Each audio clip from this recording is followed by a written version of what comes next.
ओम नमः शिवाय। राधे राधे। आइए सुनते हैं बुध प्रदोष व्रत कथा, पूजन विधि एवं महत्व। यह व्रत हिंदू तिथि के अनुसार 13वें दिन यानी त्रयोदशी को होता है। त्रयोदशी अथवा प्रदोष व्रत हर महीने में 2 बार आता है, एक शुक्ल पक्ष और दूसरा कृष्ण पक्ष। इस व्रत में भगवान महादेव की पूजा की जाती है। यह प्रदोष व्रत करने से मनुष्य के सभी पाप धुल जाते हैं और उन्हें शिवधाम की प्राप्ति होती है। आइए सुनते हैं बुध प्रदोष व्रत का महत्व। त्रयोदशी अर्थात प्रदोष का व्रत करने वाला मनुष्य सदा सुखी रहता है। उसके संपूर्ण पापों का नाश इस व्रत से हो जाता है। इस व्रत के करने से सुहागन नारियों का सुहाग सदा अटल रहता है। बंदी कारागार से छूट जाता है। जो स्त्री पुरुष जिस कामना को लेकर इस व्रत को करते हैं, उनकी सभी कामनाएं कैलाशपति शंकर जी पूरी करते हैं। सूत जी कहते हैं, त्रयोदशी व्रत करने वाले को 100 गौदान का फल प्राप्त होता है। इस व्रत को करने से जो तन मन धन से करता है, उसके सभी दुख दूर होते हैं। पूजन सामग्री धूप, दीप, घी, सफेद पुष्प, सफेद फूलों की माला, आंकड़े का फूल, सफेद मिठाइयाँ, सफेद चंदन, सफेद वस्त्र, जल से भरा हुआ कलश, कपूर, आरती के लिए थाली, बेलपत्र, धतूरा, भांग, हवन सामग्री, आम की लकड़ी। बुध प्रदोष व्रत की विधि। प्रदोष व्रत के दिन व्रती को प्रातः काल उठकर नित्य क्रम से निवृत्त हो स्नान कर शिव जी का पूजन करना चाहिए। पूरे दिन मन ही मन ओम नमः शिवाय का जप करें। पूरे दिन निराहार रहें। त्रयोदशी के दिन प्रदोष काल में यानी सूर्यास्त से 3 घड़ी पूर्व शिव जी का पूजन करना चाहिए। प्रदोष व्रत की पूजा शाम 4:30 बजे से लेकर शाम 7 बजे के बीच की जाती है। व्रती को चाहिए कि शाम को दोबारा स्नान कर स्वच्छ श्वेत वस्त्र धारण कर ले। पूजा स्थल अथवा पूजा गृह को शुद्ध कर ले। यदि व्रती चाहे तो शिव मंदिर में जाकर पूजा कर सकते हैं। 5 रंगों से रंगोली बनाकर तैयार करें। पूजन की सभी सामग्री एकत्रित कर लें। कलश अथवा लोटे में शुद्ध जल भर लें। कुश के आसन पर बैठकर शिव जी की पूजा विधि विधान से करें। ओम नमः शिवाय कहते हुए शिव जी को जल अर्पित करें। इसके बाद दोनों हाथ जोड़कर शिव जी का ध्यान करें। ध्यान का स्वरूप करोड़ों चंद्रमा के समान कांतिवान, त्रिनेत्रधारी, मस्तक पर चंद्रमा का आभूषण धारण करने वाले, पिंगल वर्ण के जटाजूटधारी, नीले कंठ तथा अनेक रुद्राक्ष मालाओं से सुशोभित, बरधस्त त्रिशूलधारी नागों के कुंडल पहने, व्याघ्र चर्म धारण किए, रत्न जड़ित सिंहासन पर विराजमान शिव जी हमारे सारे कष्टों को दूर कर सुख समृद्धि प्रदान करें। ध्यान के बाद बुध प्रदोष की कथा सुने अथवा सुनाएं। कथा समाप्ति के बाद हवन सामग्री मिलाकर 11 या 21 या 108 बार ओम ह्रीम क्लीम नमः शिवाय मंत्र से आहुति दें। उसके बाद शिव जी की आरती करें। उपस्थित जनों को आरती दें। सभी को प्रसाद वितरित करें।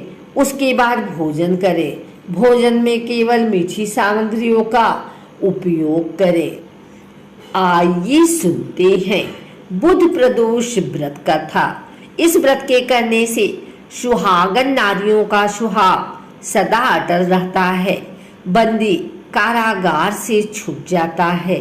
जो स्त्री पुरुष जिस कामना को लेकर इस व्रत को करती हैं, उनकी सभी कामनाएं कैलाशपति शंकर जी पूरी करते हैं। सूची कहते हैं, त्रयोदशी व्रत करने वाले को शव गौ दान का फल प्राप्त होता है। इस व्रत को जो विधि विधान और तन मन से करता है उसके सभी दुख दूर हो जाते हैं।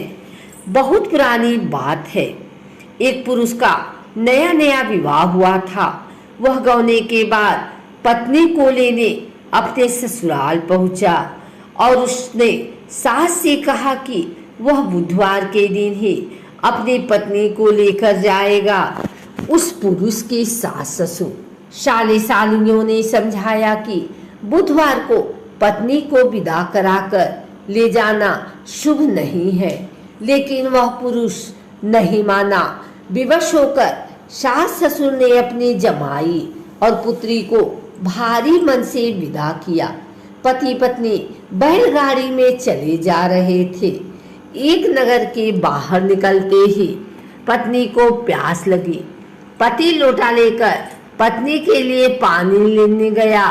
जब वह पानी लेकर लौटा तब उसने देखा कि उसकी पत्नी पराये व्यक्ति के द्वारा लाए हुए लोटे से पानी पीकर हंस हंस कर बात कर रही थी। वह पराया पुरुष उस व्यक्ति की शक्ल सूरत वाला था। ऐसा देखकर वह व्यक्ति पराया व्यक्ति से आग बबूला होकर लड़ाई करने लगा। धीरे धीरे वहां काफी भीड़ एकत्रित हो गई और सिपाही भी आ गए। सिपाही ने स्त्री से पूछा कि सच सच बताओ कि तुम्हारा पति इन दोनों में से कौन है। लेकिन वह स्त्री चुप रही, क्योंकि दोनों ही व्यक्ति हमशक्ल थे। बीच राह में अपनी पत्नी को लुटा देखकर वह व्यक्ति मन ही मन भगवान की प्रार्थना करने लगा, हे भगवान, मुझे और मेरी पत्नी को इस मुसीबत से बचा लो। मैंने अपनी पत्नी को बुधवार के दिन विदा करा करके बहुत बड़ा अपराध किया है। उसके लिए मुझे क्षमा कर दो। भविष्य में मैं ऐसी गलती कभी नहीं करूंगा। भगवान शिव उसकी प्रार्थना से भ्रमित हो गए और दूसरा व्यक्ति उसी समय कई अंतर ध्यान हो गया। इसके बाद वह अपनी पत्नी के साथ सही सलामत अपने नगर पहुंच गया। इसके बाद से दोनों पति पत्नी नियम पूर्व बुधवार के दिन प्रदोष व्रत को करने लगे। इस दिन सुबह स्नान आदि कर निवृत्त हो जाएं। स्नान के बाद स्वच्छ वस्त्र धारण करें। मंदिर में भगवान शिव के सामने दीप प्रज्वलित करें तथा भोलेनाथ के मंत्रों का जाप करें और साथ ही माता पार्वती और विघ्नहर्ता भगवान गणेश की भी पूजा करें। फिर प्रदोष काल से पहले स्नान कर श्वेत वस्त्र धारण करें। ये वस्त्र आपके कदम व स्वच्छ होने चाहिए। इस समय आप मंदिर या घर कहीं जाकर पूजा कर सकते हैं। यदि आप घर में भगवान शिव की पूजा कर रहे हैं तो एक चौकी पर स्वच्छ वस्त्र बिछाएं और उसके ऊपर भगवान शिव पार्वती की प्रतिमा स्थापित करें।